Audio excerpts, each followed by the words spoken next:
The short answer is yes, but not without reason. That needs context.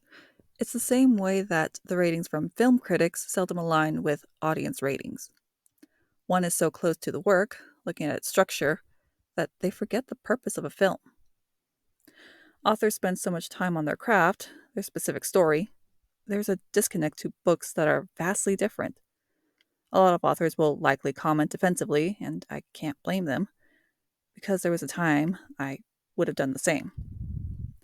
I would have argued that I can be critical and open at the same time. Looking back, I wasn't. And now, looking at how many authors review a book compared to the casual reader making a review, I often wonder if they even read the same book. I don't think this makes authors inherently bad book reviewers. Rather, I think authors are looking for specific things when reading a book that is not their own. Things the average reader wouldn't notice or be bothered by. Working so closely in their craft, authors have a bias with outside books. From prose to tone to character voice. Again, things the average reader isn't as concerned with. There's an unconscious bias.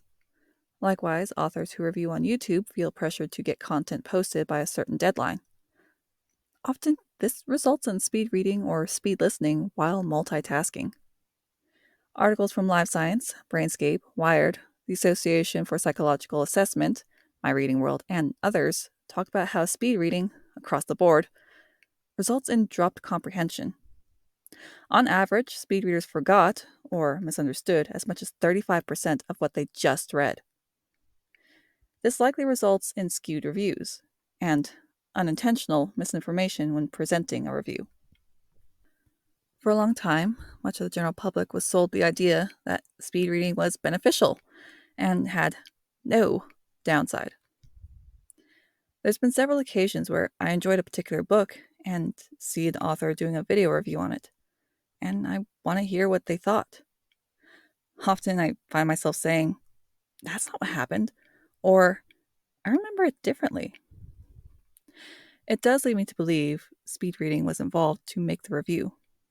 The sad part is, these are the same AuthorTubers who complain that books no longer contain nuance, then speed read to get a video made and miss the nuance. So while I don't think authors make bad book reviewers, I do think the pressure of being on AuthorTube and producing content in a timely manner does impact their reading comprehension overall and affects their review. Are there booktubers who are solely readers that do this? Absolutely. I'm not here to say authors on YouTube are the only ones guilty of misleading reviews. Speed reading booktubers also give questionable reviews.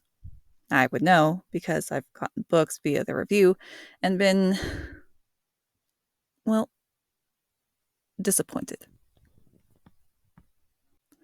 The point I'm trying to make is how hypercritical and hypocritical at times authors on YouTube can be and probably aren't aware of it.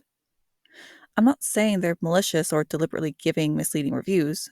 What I'm alluding to is the likely approach to how the reviews come about and why AuthorTube is probably not the best place to get recommendations.